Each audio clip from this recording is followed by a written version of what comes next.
Assalamualaikum warahmatullahi wabarakatuh. Alhamdulillahilladzi hadana li hadza wa ma kunna linahtadiya laula an hadanallah. Asyhadu an la ilaha illallah wahdahu la syarika lah wa asyhadu anna Muhammadan abduhu wa rasuluh la nabiyya ba'dah.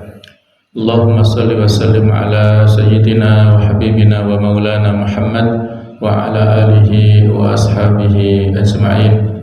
Allahumma inna nas'aluka ilman nafi'a wa na'udzu bika min ilmin la yanfa'. Subhanaka la ilma lana illa ma 'allamtana innaka antal alimul hakim wa tub 'alaina innaka antat tawwabur rahim. Rabbi shrah li sadri wa yassir li amri wa hlul 'uqdatam min lisani yafqahu qawli, amma ba'd. Hadirin hadirat para jamaah, Bapak Ibu sekalian rahimakumullah.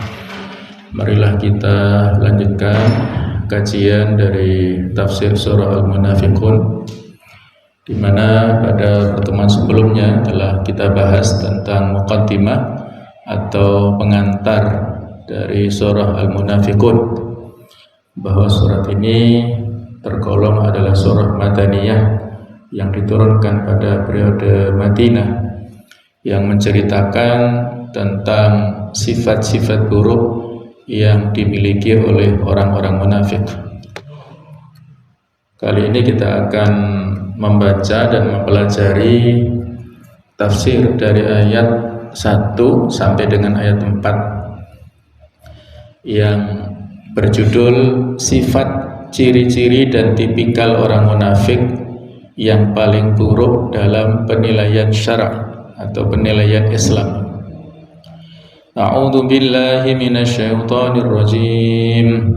Bismillahirrahmanirrahim. Idza ja'akal munafiquna qalu nashhadu innaka la rasulullah wallahu ya'lamu innaka la rasuluh wallahu yashhadu innal munafiqina lakadibun. Ittakhadhu aymanahum junnatan fasaddu an sabilillah innahum sa'a ma kanu ya'malun.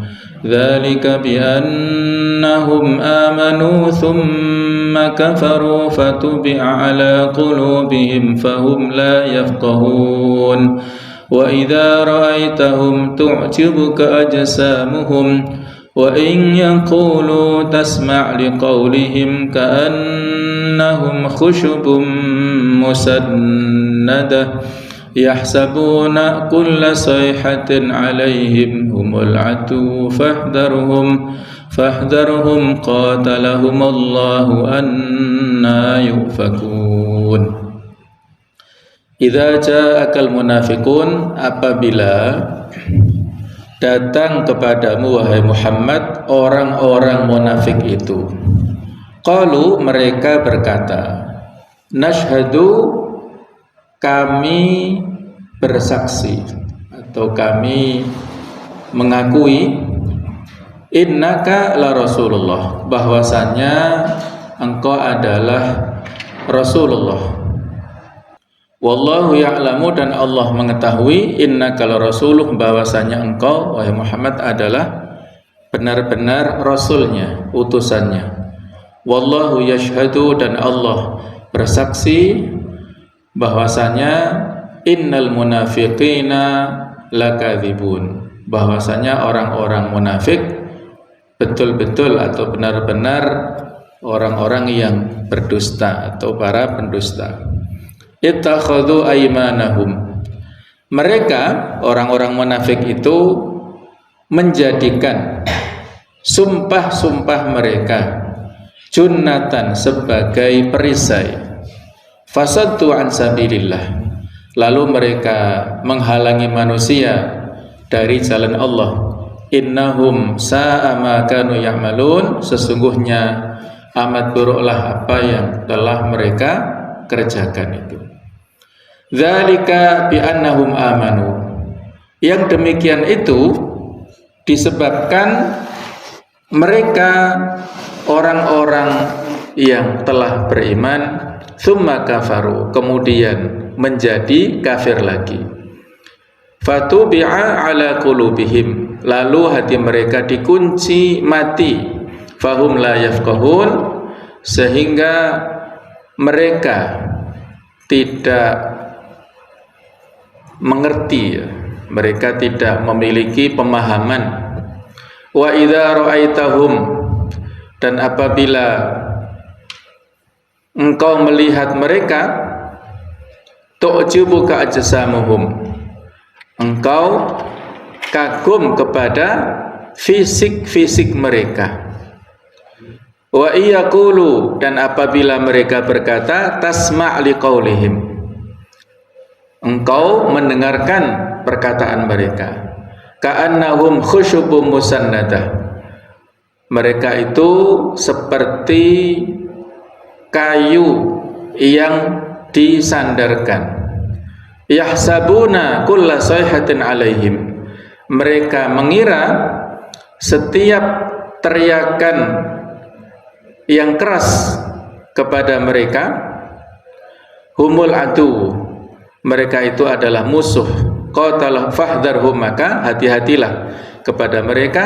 Qatalahumullahu anna yufakun, pasti Allah Ta'ala akan menghancurkan, membinasakan mereka, dan bagaimanakah mereka sampai dipalingkan dari kebenaran.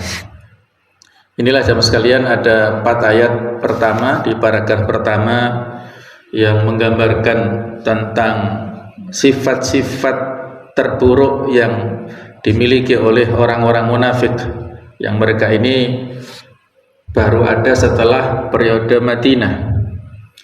Pada periode Mekah, orang-orang munafik ini masih belum ada, karena kekuatan kaum muslimin masih sedikit. Yang ada adalah orang-orang kafir. Mereka memusuhi orang-orang Islam. Orang-orang kafir yang dominan, yang kuat, yang berada di Mekah, melakukan permusuhan, intimidasi, dan segala macam teror, bahkan siksaan kepada orang-orang muslimin. Orang muslimin masih sedikit, kekuatannya masih kecil. Sedangkan ketika kaum muslimin sudah berhijrah ke Madinah, lambat laun orang-orang muslim semakin luas, semakin banyak. Bahkan penduduk asli dari Madinah yang kemudian dikenal dengan orang-orang Ansor atau para sahabat Ansor, itulah para penolong. Mereka bersatu, bersaudara dengan para muhajirin, sehingga kekuatan kaum muslimin di Madinah semakin hari semakin besar, semakin dominan berada di Madinah.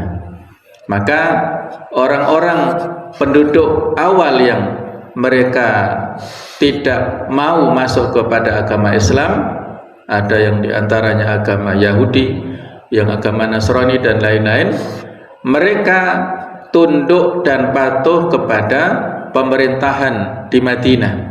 Tidak ada pilihan kecuali tunduk kepada pemerintahan Madinah. Ada sebagian yang masih bertahan dengan kekafirannya, di orang-orang Yahudi, bahkan mereka melakukan pengkhianatan-pengkhianatan, mulai dari Yahudi Bani Qainuqa, kemudian Bani Nadir, Bani Quraidah, kemudian nanti di Khaybar. Itu orang-orang Yahudi yang melakukan konspirasi permusuhan kepada orang-orang kaum muslimin, dan mereka bekerja sama dengan orang-orang kafir yang ada di luar Madinah. Nah, sedangkan orang-orang, sebagian dari orang kafir, orang-orang Yahudi ini pura-pura masuk Islam supaya dianggap sebagai komunitas kaum muslimin.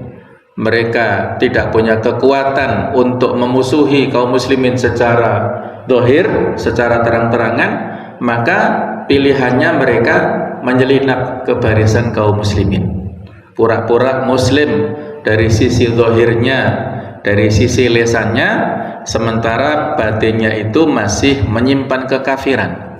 Mereka tidak segan-segan untuk melakukan provokasi, intimidasi, dan juga berbagai macam hasutan-hasutan untuk menghancurkan kekuatan Islam dari dalam. Jemaah sekalian, secara umum surat ini sudah kita sampaikan pengantarnya dan sebagian juga sababun nuzulnya. Disebutkan beberapa versi ya. Sababun nuzul ini memiliki banyak versi riwayat. Di antaranya yaitu yang disampaikan oleh Imam Bukhari dengan sanadnya yang sampai kepada Zaid bin Arqam.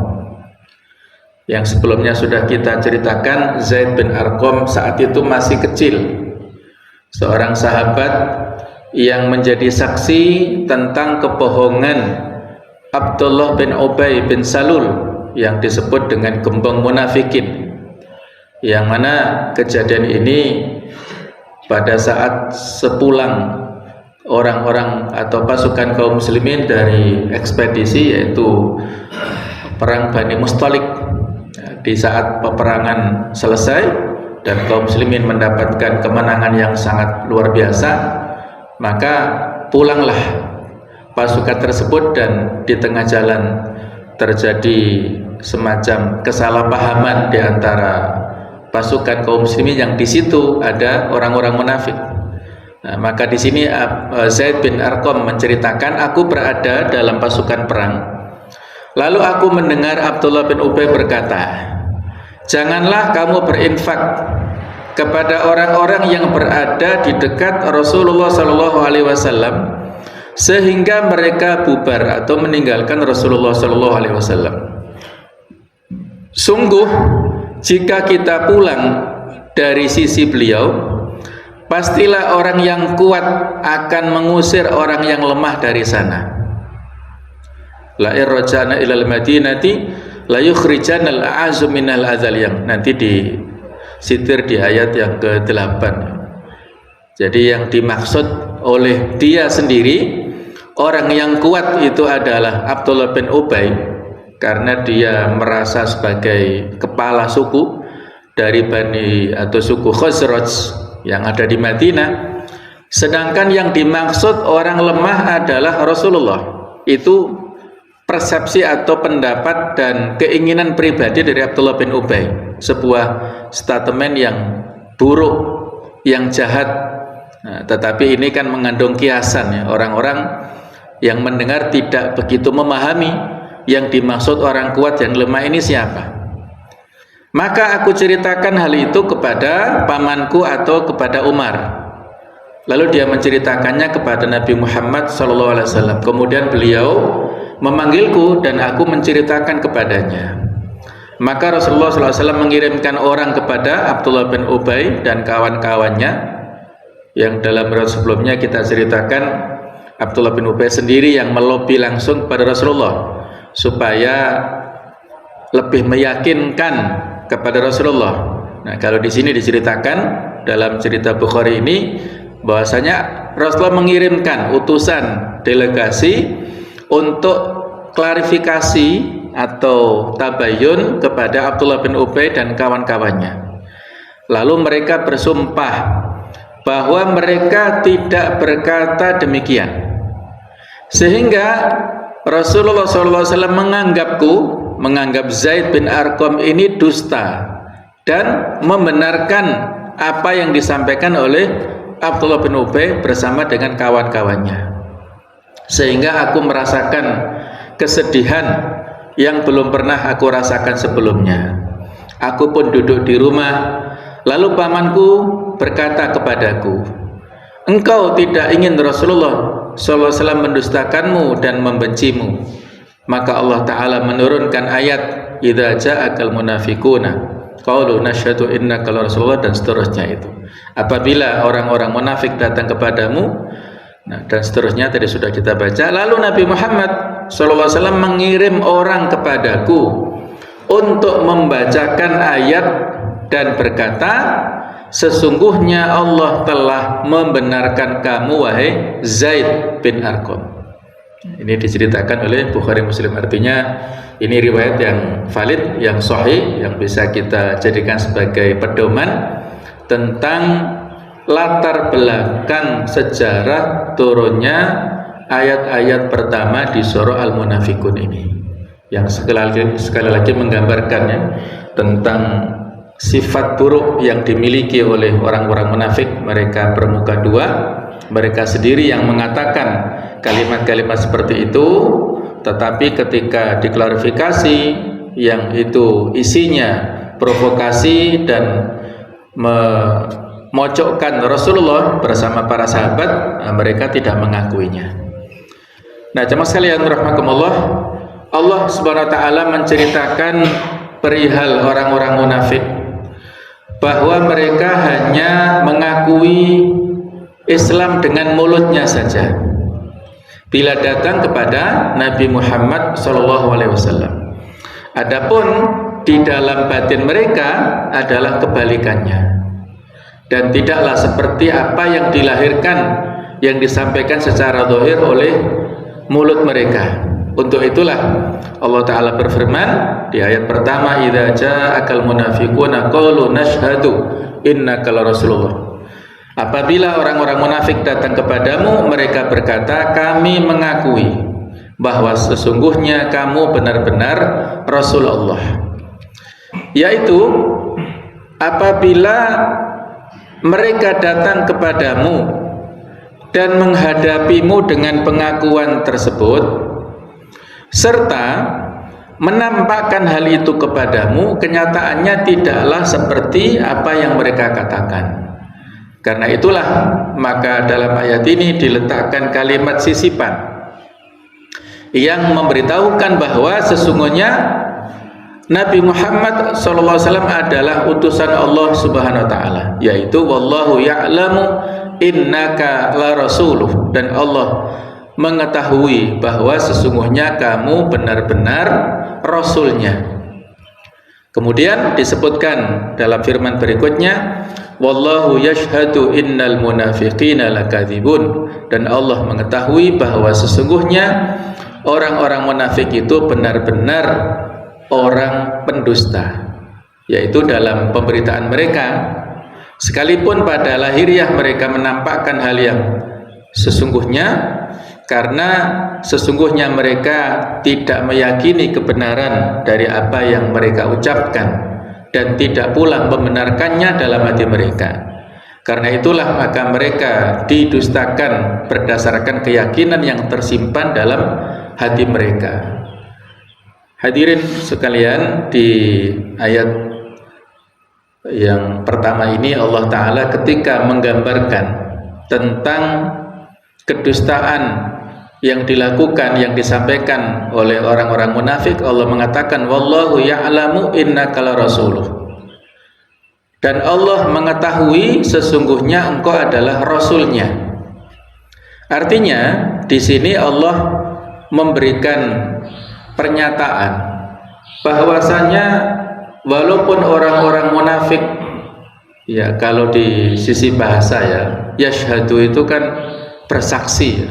Kalau kita syahadatain, asyhadu an la ilaha illallah wa asyhadu anna muhammadan abduhu wa rasuluh, itu adalah kesaksian, yang mana kata-kata syahadah ini memiliki banyak makna dalam bahasa Arab.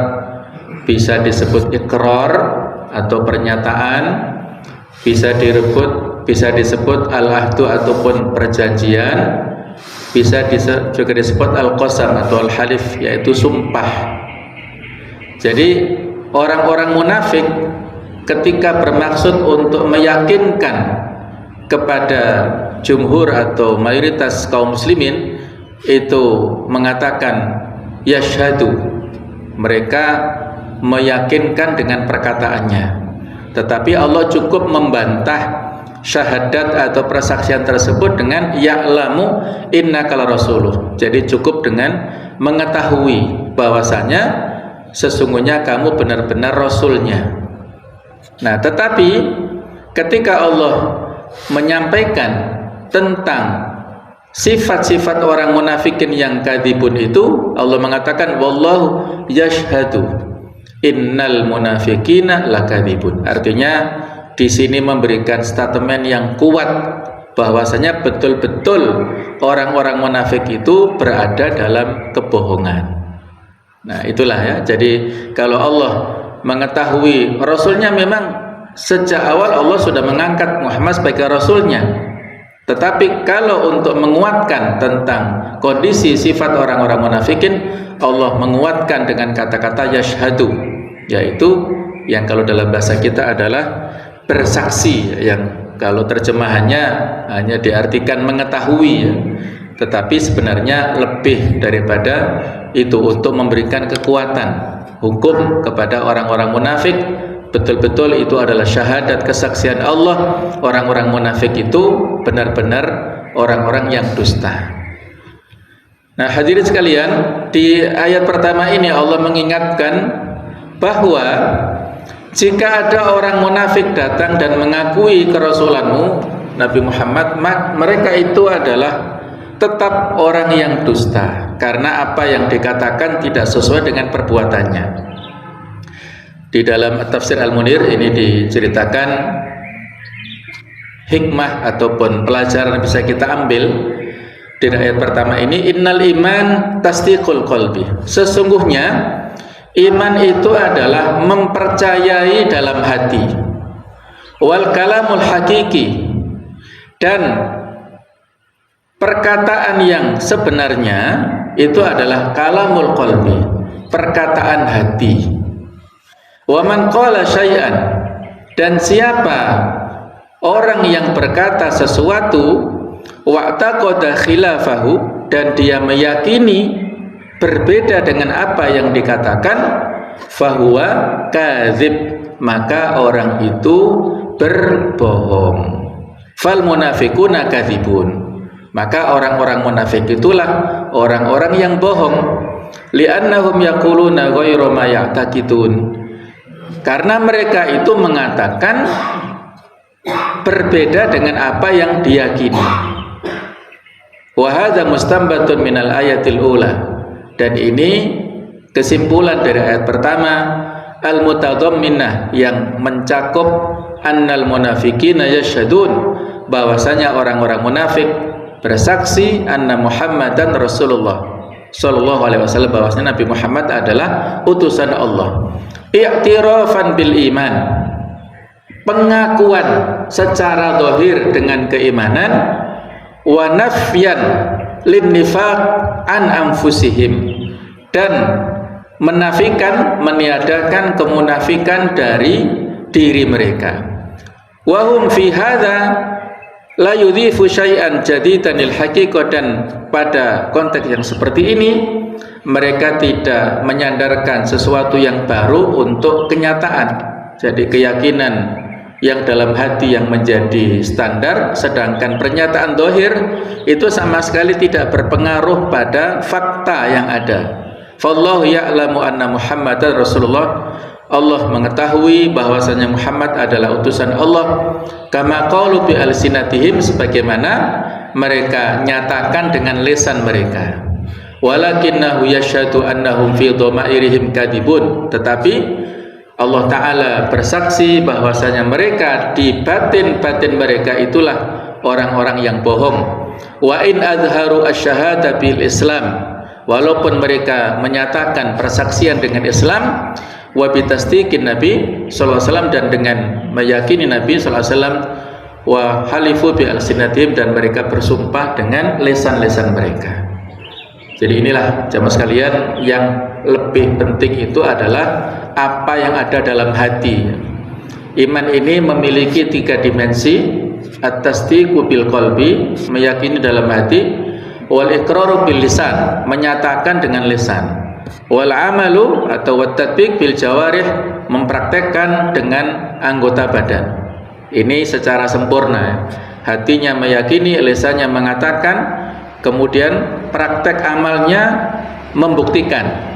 Nah, orang munafikin ini dari 3 dimensi ini, hatinya yang tidak meyakini, hatinya menyimpan kekafiran, seolah-olah saja dinyatakan secara zahir, dan seolah-olah saja mereka sholat di Masjid Nabawi, mereka performa zahirnya itu muslim, memakai baju Islam, mereka melakukan ibadah-ibadah ritual keislaman. Jadi Untuk poin secara lisan dan praktek mereka melakukannya, tetapi karena hatinya tidak meyakini, itu semuanya menjadi hilang ya. Pernyataan dan juga perlakuan mereka itu menjadi sia-sia. Nah, inilah. Jadi yang dilihat itu adalah amal batinnya. Kalau dilihat dikomparasikan dengan tentang hadis tentang masalah niat ya. Niat itu yang menjadi faktor penentu utama dari hasil amal kita. Innamal a'mal binniyat. Sesungguhnya setiap amal itu tergantung pada niatnya. Kalau niatnya itu baik, amalnya menjadi baik. Kalau niatnya buruk, maka amal itu hasilnya menjadi buruk. Nah, jadi faktor niat dalam hati ini amal hati ya. Sehingga dari hadis itu disimpulkan oleh para ulama tentang kaidah ya, kaidah fikih yang inti ada 5, bahwasanya ya tentang masalah niat. Al-umuru bimaqasidiha, segala perkara itu tergantung pada niat dan tujuannya. Jadi semua urusan itu tergantung pada niatnya. Baik, ini poin pertama. Kita akan lanjutkan pada ayat yang kedua. Ittakhadhu aymanahum junnatan fasattu an sabilillah. Mereka, orang-orang munafik itu menjadikan sumpah mereka sebagai perisai, sebagai tameng, pembatas, lalu mereka menghalangi manusia dari jalan Allah. Artinya mereka melindungi diri mereka dengan sumpah yang palsu, lagi berdosa, agar lawan bicara mereka percaya kepada apa yang mereka katakan, dan terperdayalah oleh mereka orang-orang yang tidak mengetahui hakikat perkara mereka, sehingga menyangka mereka sebagai orang-orang Islam. Ada kalanya mereka dijadikan panutan dalam perbuatannya dan ucapannya dibenarkan, padahal sesungguhnya keadaan mereka dalam batinnya sama sekali tidak memperhatikan kepentingan Islam dan para pemeluknya. Dengan demikian maka sikap mereka yang demikian itu menimpakan kemadharatan yang besar kepada kebanyakan orang. Untuk itulah maka disebutkan oleh firman Allah Ta'ala, fasaddu an sabilillah innahum sa'a ma kanu ya'malun. Lalu mereka menghalangi manusia dari jalan Allah. Sesungguhnya amat buruklah apa yang telah mereka kerjakan. Karena itulah maka Ad-Dhahhak Ibnu Muzahim membaca ayat ini dengan bacaan berikut. Ittakhadhu imanahum junnatan. Mereka itu menjadikan iman mereka sebagai perisai ya. Jadi ada bacaan berbeda dengan yang biasanya kita baca. Kalau yang kita baca pada umumnya yaitu dengan bacaan ittakhadhu aymanahum. Mereka menjadikan sumpah-sumpahnya. Sedangkan Ad-Dhahhak di sini membaca ittakhadhu imanahum.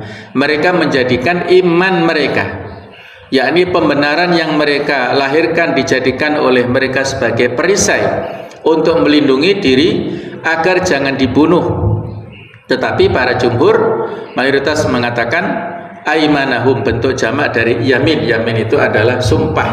Kalau aiman berarti sumpah-sumpah mereka ya. Jadi tadi sudah saya sampaikan di awal, mereka ini orang-orang munafikin yang menjadi duri dalam daging di dalam kekuatan kaum muslimin di Madinah, tidak bisa berbuat banyak. Mereka kalau menampakkan kekafiran secara zahir akan berhadapan dengan kekuatan dari kaum muslimin yang besar dan semakin besar. Mereka akan diberangus, mereka akan terusir sebagaimana terusirnya orang-orang Yahudi yang sudah kita ceritakan tadi. Ada Bani Qainuqa, Bani Nadir, Bani Quraidah diusir karena melakukan permusuhan kepada kaum muslimin. Nah, orang-orang munafik ini supaya mereka tidak dibunuh, tidak terusir, tidak dirampas hartanya, mereka selalu dalam keadaan damai bersama kaum muslimin, maka mereka seolah-olah menampakkan dohirnya muslim. Nah, itulah maksudnya junnatan, perisai, benteng atau tameng supaya tidak dibunuh, supaya hartanya dilindungi, nyawanya dilindungi oleh kaum muslimin. Walaupun sebenarnya ya kalau mereka menyatakan kafir secara zahir nggak masalah. Kalau mereka mau tunduk ya, yang disebut dengan kafir dhimmi itu, kafir yang berada di pemerintahan kaum muslimin itu mendapatkan hak-hak seperti kaum muslimin yang lain. Jadi itu tidak dipilih strategi yang seperti itu, menampakkan kekafiran secara zahir. Kenapa? Karena kafir dhimmi ini punya kewajiban sebagaimana orang-orang kafir muahad, yaitu membayar ya semacam jizyah ataupun upeti ya, ada kewajiban-kewajiban seperti itu. Nah, walaupun kalau mereka muslim kan juga tetap ada kewajiban zakat ya, kalau zakat itu kepada kewajiban kepada muslim ya, disampaikan kepada pemerintahan kaum muslimin ke Baitul Mal. Nah, sedangkan orang-orang kafir, baik itu kafir dhimmi atau muahad, itu menunaikan jizyah. Sama-sama sebenarnya kewajibannya itu. Tapi ketika mereka berpura-pura masuk Islam kan mereka lebih bebas untuk bermanuver di dalam barisan kaum muslimin ya. Itulah pilihan strategi mereka yang sekali lagi ini ada hikmah Allah Ta'ala ajarkan kepada kita semuanya.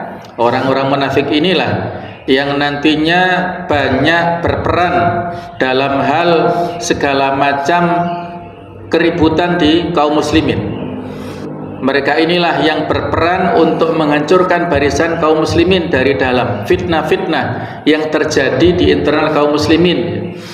Nanti sudah pernah kita ceritakan peran Abdullah bin Ubay pada awal-awal ini. Nanti generasi ya, dalam tanda kutip, walaupun tidak ada secara nasabnya ya, tetapi pemikirannya itu ya hampir sama, yaitu generasi berikutnya ada Abdullah bin Sabah, orang Yahudi yang pura-pura masuk Islam, itulah yang nanti membuat kekacauan sehingga ada fitnah-fitnah sampai terjadi pertumpahan darah di antara kaum muslimin dan terjadi pembunuhan Utsman. Sudah pernah kita ceritakan ini. Nah, di ayat yang kedua ini mereka itu menjadikan sumpah mereka sebagai perisai, maksudnya untuk melindungi harta benda mereka dan jiwa mereka agar tidak dihukumi kafir. Lalu kemudian menghalangi manusia untuk dekat kepada Nabi sallallahu alaihi wasallam. Jadi mereka ini melakukan dua dosa besar sekaligus, memalsukan keimanan dan menghalangi orang berdakwah dan berjihad di jalan Allah Subhanahu wa taala. Jadi kalau ada orang muslim yang menghalang-halangi syiar-syiar Islam, hati-hati ya. Itu bisa jadi adalah merupakan tanda kemunafikan. La yubali al-munafiqun bil halifi kadiban. Orang-orang munafik itu tidak peduli dengan sumpah palsunya. Wa yasudduna 'anid dukhul fil Islam. Mereka menghalangi masuk Islam. Faqad ittakhadhu bi qiyadati Abdullah bin Ubay aymanahum. Maka mereka menjadikan kepemimpinan Abdullah bin Ubay ini aymanahum, sumpah-sumpah mereka, wiqayatan, sebagai pelindung, wasitron minan nas, dan sebagai penghalang dari manusia. Wa yattaquna biha tatbiqu ahkamil kufrati alaihim, dan mereka berlindung dengan sumpah-sumpah tersebut penerapan hukum-hukum kafir atas mereka, minal qatli wasabyi waqtinamil amwal, berupa pembunuhan, perampasan ataupun pengambilan harta-harta mereka. Jadi mereka pura-pura muslim supaya harta dan kekayaan yang mereka miliki tidak diambil oleh orang-orang muslim. Faktaron nasu bihim, maka orang-orang tertipu dengan orang-orang munafik itu, wa dhannu annahum muslimun, dan mereka menyangka bahwasanya orang-orang munafik itu adalah orang muslim. Faqalladuhum, nah, maka mereka mengikuti. Jadi karena orang muslimin terpesona dengan penampilan orang-orang munafik, maka justru sebagian orang-orang muslim mengikuti orang-orang munafik itu. Fa'atta san'uhum hadza ila saddin nas minal yahud wal musyrikin anituhul fil Islam, maka perbuatan mereka ini menyebabkan mereka memutus ataupun menghalangi orang-orang dari orang Yahudi ataupun musyrikin untuk masuk Islam. Wa mana'ahum minal jihad bisababi takhallufihim, dan mereka orang-orang munafik menghalangi dari jihad disebabkan mereka tidak ikut waqtitaan ghairahum bihim. Jadi mereka memprovokasi barisan kaum muslimin sehingga tidak mengikuti peperangan-peperangan ya. Dalam perang Uhud yang sebelumnya aslinya kaum muslimin ada sekitar 1000 yang mau berangkat, tetapi kemudian 300 disersi dan hanya 700 saja yang bertahan menghadapi orang-orang kafir ya. Itulah kemunafikan yang bisa menjadikan barisan kaum muslimin bisa keropos dari dalam. Fa bi'sat a'malahum al-khabi'ah min nifaqihim wa aymanihim al-kadhibah wa satim an sabilillah. Maka buruklah amal-amal mereka berupa kemunafikan dan sumpah-sumpah mereka yang bohong itu dan menghalangi dari jalan Allah. Yang ketiga ayatnya adalah dzalika bi annahum amanu. Yang demikian itu disebabkan mereka beriman secara zahir, tsumma kafaru, kemudian mereka kafir. Fatubi'a ala qulubihim, maka terkuncilah hati-hati mereka, fahum la yafqahun, mereka tidak dapat mengerti. Artinya mereka tidak mengetahui hakikat iman yang sebenarnya. Iman itu konsekuensinya apa? Mereka tidak memahaminya. Sesungguhnya ditetapkan atas mereka kemunafikan tidak lain karena mereka menanggalkan keimanan mereka dan mengenakan kembali kekufurannya dan mengganti hidayah dengan kesesatan. Fatubi'a ala qulubihim fahum la yafqahun, lalu hati mereka dikunci mati, karena itu mereka tidak dapat mengerti. Artinya petunjuk tidak akan dapat sampai ke dalam hati mereka dan tidak kebaikan yang dapat mengunggahnya, maka hati mereka tidak dapat mengerti dan tidak dapat memperoleh hidayah. Karena hidayah ini harus kita jemput, harus kita akses, harus kita aktif untuk mendapatkannya, supaya Allah Ta'ala menurunkan hidayah. Walladzina ihtadaw zadahum huda wa atahum taqwa. Orang-orang yang menjemput hidayah itulah akan diberikan petunjuk dan ditambah ketakwaannya. Kalau diabaikan hidayah ini, ya orang akan tersesat ya. Jadi kita harus memohon, harus bermujahadah. Walladzina jahadu fina lanahdiyannahum subulana. Harus mujahadah dulu, harus bersungguh-sungguh dulu, kemudian Allah akan memberikan petunjuk kepada jalan yang benar. Nah, kalau ada orang yang misalnya ketika didakwai ya, misalnya ada seorang wanita muslimah yang belum pakai hijab, ketika didakwai dia berdalih saya belum dapat hidayah. Nah, ini harus dipertanyakan, belum dapat hidayahnya itu kenapa? Apa usaha yang sudah dilakukan oleh si perempuan ini? Apakah dia sudah mengikuti kajian? Apakah sudah membaca buku-buku literatur tentang dalil jilbab? Apakah sudah berinteraksi dengan orang-orang komunitas para jilbaber? Ataukah kebalikannya? Itu tergantung usaha menjemputnya hidayah dari si muslimah ini. Kalau dia nggak ada usaha, terus berdalih nggak dapat hidayah, sampai meninggal ya nggak dapat hidayah. Jadi hidayah itu harus kita jemput, harus kita raih, harus kita berusaha. Mujahadah itu namanya, harus kita sungguh-sungguh. Nah, orang-orang munafik ini tidak ada upaya untuk ke sana ya, tidak menginginkan untuk mendapat hidayah, maka mereka tidak mendapat petunjuk dari Allah Ta'ala. Nah, di tafsir ayat 3 ini ya, qaulu ta'ala dzalika bi annahum amanu tsumma kafaru i'lamun minallah, itu informasi dari Allah, bi annal munafiq kafirun, bahwasanya sesungguhnya orang munafik itu adalah hukumnya kafir. Li'annahu aqarra bil lisan, karena apa? Dia menyatakan secara lisan saja, tsumma kafara bil qalbi, sedangkan hatinya ingkar, kafir. Wal ma'ulu alaihi wa ma fil qulub, yang menjadi standar rujukan itu yang di hati. Wa kana min lawazimi i'tisamihim bil kufr, dan di antara konsekuensi i'tisam berpegang mereka adalah dengan kekufuran. An khatamallahu ala qulubihim bil kufr, Allah mengunci hati mereka dengan kekafiran. Fa asbahu la yudrikuna ma'alimal iman wa atilatahum, maka mereka tidak mengerti rambu-rambu keimanan serta petunjuknya. wala mafhumal khair wa turuki, dan tidak memahami kebaikan serta jalan-jalannya, fahum alal kufri asabit adaim, maka mereka berada pada kekafiran yang terus menerus. Nah, jadi standarnya adalah hati ya, walaupun lisannya mengatakan sesuatu, tapi kalau hatinya berbeda, yang standarnya adalah hati. Yang kalau pemahaman berbaliknya seperti kasus Ammar bin Yasir yang terpaksa mengatakan kata-kata kekafiran supaya nyawanya selamat, tidak dibunuh seperti ayahnya Yasir yang mati syahid, ibunya Sumayyah yang dibunuh oleh Abu Jahal, ditusukkan tongkat kepada kemaluannya sampai Nusaibah ini meninggal dunia, dia adalah syahidah pertama. Supaya Ammar bin Yasir tidak meninggal seperti ayah ibunya, dia pura-pura kafir, kemudian setelah bebas lari kepada Rasulullah dan mengadukan tentang persoalannya. Nah, maka Allah menurunkan ayat illa man ukriha wa qalbuhu mutmainnun bil iman, kecuali orang yang dipaksa sedangkan hatinya tetap dalam keimanan, itu ma'fu, artinya termaafkan, tidak apa-apa ya. Jadi seolah-olah saja mengatakan kafir tapi hatinya masih iman. Jadi yang distandarkan adalah hatinya. Orang munafik ini kebalikannya, zahirnya mukmin tapi batinnya kafir, sehingga standarnya ya kafir.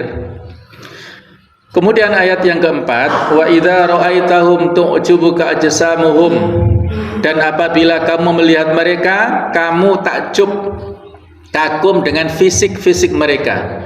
Wa iyaqulu tasma' liqaulihim, dan kalau mereka berkata, kamu mendengarkan apa yang mereka katakan. Jadi mereka memiliki penampilan yang baik, pandai berbicara dan berlisan yang fasih.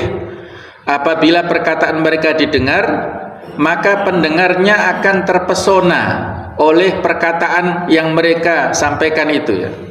Jadi mereka berpahama sastra, artinya memiliki keahlian dalam sastra ya, seperti sastrawan.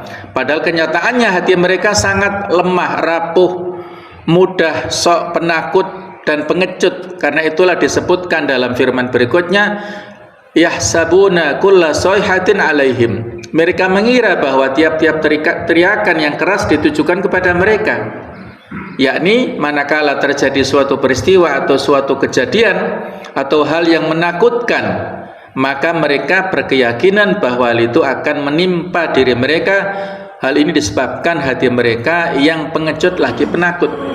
Jadi sudah kita ceritakan tentang Bani Mustalik inilah, yang kemudian diantara kebusukan orang-orang munafik adalah mereka menyebarkan berita bohong ya, seputar berita ya, Aisyah yang berjalan bersama dengan Sofwan bin Mu'attal dalam sebuah ya pulang sama, jadi ekspedisinya sama. Jadi setelah pulang dari Bani Mustalik ini, karena Aisyah ketinggalan, nah itulah di framing oleh orang-orang munafikin bahwasanya Aisyah itu berselingkuh dengan sahabat ini, menjadi berita yang menggemparkan di Madinah. Nah itulah tingkah pola daripada orang-orang munafik yang tidak henti-hentinya selalu merusak kaum muslimin dari dalam.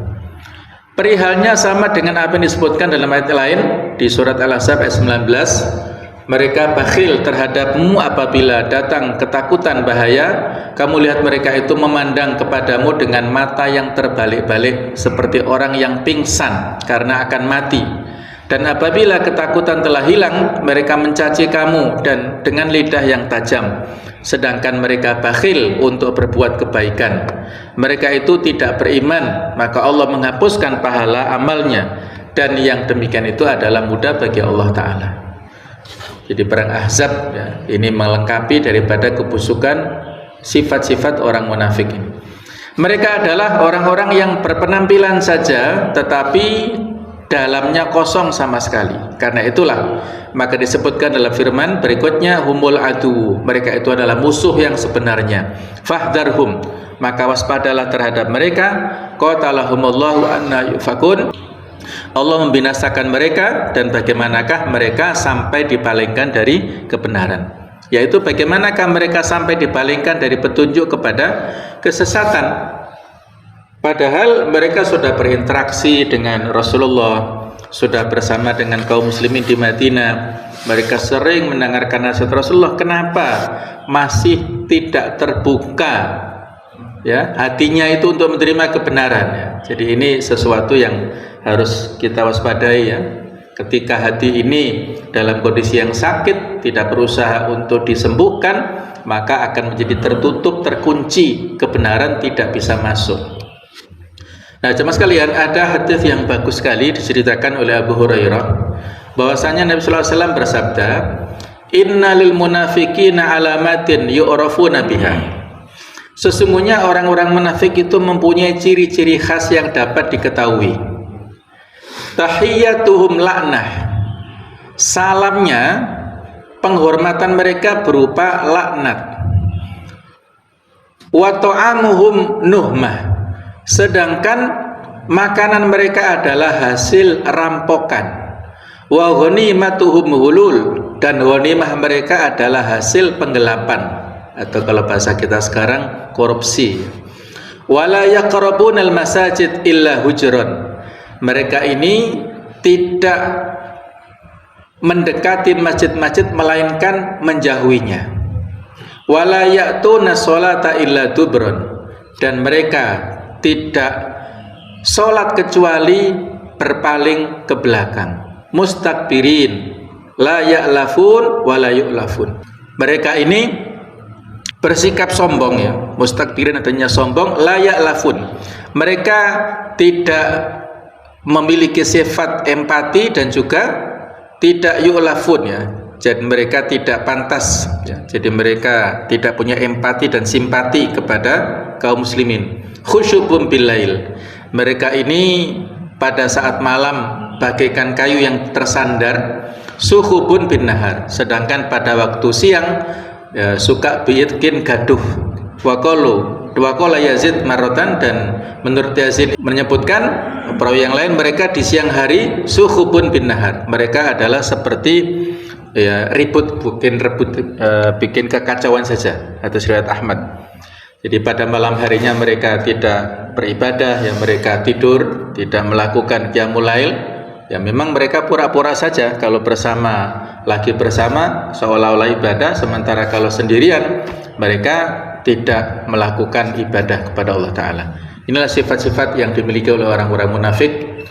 Jadi kalau di tafsirnya, jika kalian melihat mereka, ada disebutkan nama-namanya Abdullah bin Ubay, kemudian Mughith bin Qais, Jad bin Qais, penampilannya menarik, perkataannya manis, dan seolah-olah perkataannya perkataan yang benar. Sehingga kalau Abdullah bin Ubay itu berkata-kata, Nabi Muhammad pun terpesona dengan caranya menyusun kata.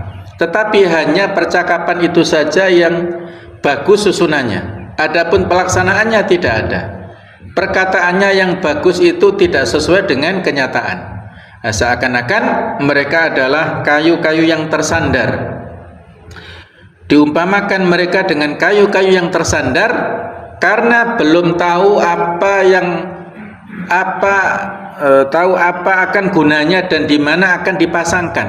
Jadi sebenarnya mereka ya kalau betul-betul ya memposisikan potensinya bermanfaat.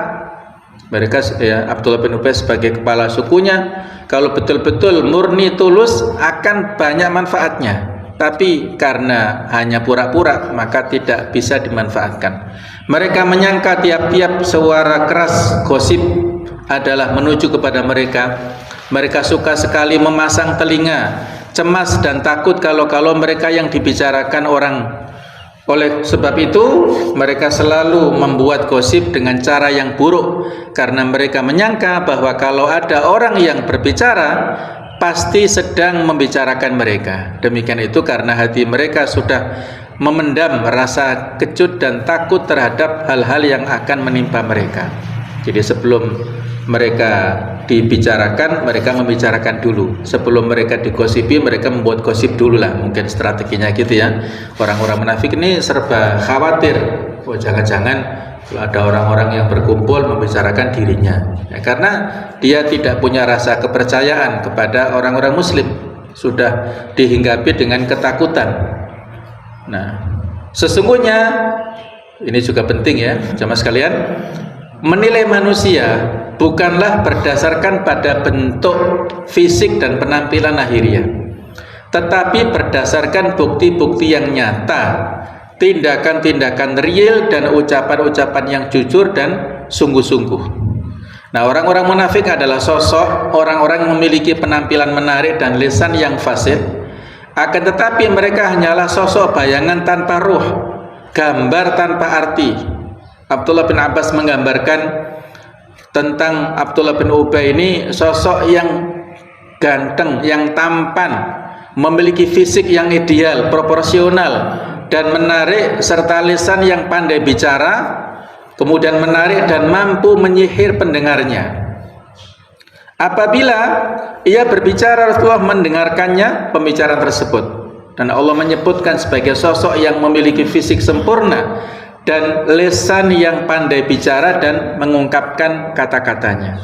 Tapi itu sama sekali tidak berarti di sisi Allah Ta'ala, ya, karena Allah Ta'ala ini innallaha la yanzuru ila suwarikum, Allah tidak melihat kepada bentuk rupa, wa amwalikum, kepada harta-harta kalian, walakin yanzuru ila qulubikum wa amalikum, Allah melihat kepada hati dan amal kalian. Yang dilihat adalah hatinya, artinya ketakwaan kita dalam hati kita, ya. Walaupun penampilannya luar biasa secara zahir, tapi kalau hatinya tidak baik, maka yang dilihat adalah hatinya. Nah, kemudian lazimnya kemunafikan akan menyebabkan kondisi kejiwaan yang gelisah, bimbang, tidak tenang, lemah, inferior, ketakutan, panik, dan tercekam. Dari itu orang-orang munafik adalah para penakut, pengecut, dan dihinggapi fobia yang berlebihan.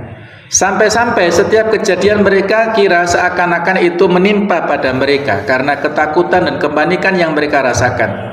Setiap kali terjadi suatu hal yang atau bahaya, mereka kira seakan-akan itu menimpa dan mengancam mereka saja. Orang-orang munafik adalah musuh bagi kaum mukminin yang lengkap, sempurna, dan sengit permusuhannya terhadap Allah dan Rasul-Nya. Karena itu mesti selalu waspada dan berhati-hati terhadap setiap ucapan mereka. Jangan sampai terperdaya dan terpikat oleh ucapan manis mereka, mewaspadai konspirasi mereka dan tindakan mereka dalam upaya memperdaya sebagian kaum mukminin yang lemah. Mewaspadai jangan sampai mereka mengetahui rahasia-rahasia umat supaya jangan sampai bocor ke tangan musuh, karena yang berkhianat biasanya orang-orang munafik seperti itu. Karena itulah karena semua itu sifat-sifat dan tipikal yang sangat tercela, itulah ayat-ayat di atas ditutup dengan kalimat celaan, cercaan, dan kecaman serta hujatan, yaitu Allah menyampaikan qatalahumullahu anna yufakun, Allah melaknat mereka dan mengusir mereka dari rahmatnya. Bagaimana mereka bisa terbelokkan dan terpalingkan dari kebenaran kepada kebatilan, dari petunjuk kepada kesesatan. Bagaimana bisa akal mereka salah jalan dan tersesat dari keimanan, padahal berbagai dalil dan bukti-bukti yang ada telah begitu jelas dan gamblang. Inilah ayat-ayat pertama, paragraf pertama di surah Al-Munafikun. Mudah-mudahan bisa kita fahami dengan sebaik-baiknya, bisa kita jadikan sebagai pelajaran supaya kita waspada kepada segala macam perkataan yang buruk dari orang-orang munafikin. Jangan terpesona oleh penampilan zahir mereka. Kita perlu mewaspadai dan perlu memiliki kehati-hatian, ya, terhadap tingkah pola mereka. Ada di sekitar kita, tetapi kita sekali lagi tidak boleh jadi harus menggabungkan antara kewaspadaan dan suudzon, ya. Harus secara tepat, ya, supaya kita juga jangan sampai salah dalam bersikap. Mungkin ada orang-orang tertentu atau tokoh-tokoh tertentu yang seperti itu, ya, tetapi ya kita berdoalah pada Allah supaya Allah memberikan hidayah kepada yang bersangkutan, supaya tidak terus-menerus dalam keburukannya, ya, seolah-olah muslim tetapi fakta kenyataannya kok tidak berpihak kepada kaum muslimin. Nah, itu kan aneh. Jadi kita tidak langsung bisa menuduh wah berarti itu orang-orang munafik, ya, Allah alam, tidak bisa kita pastikan, ya. Mohon maaf kalau ada kekhilafan. Subhanakallahumma bihamdik asyhadu an la ilaha illa anta astaghfiruka wa atubu ilaik. Wassalamualaikum warahmatullahi wabarakatuh.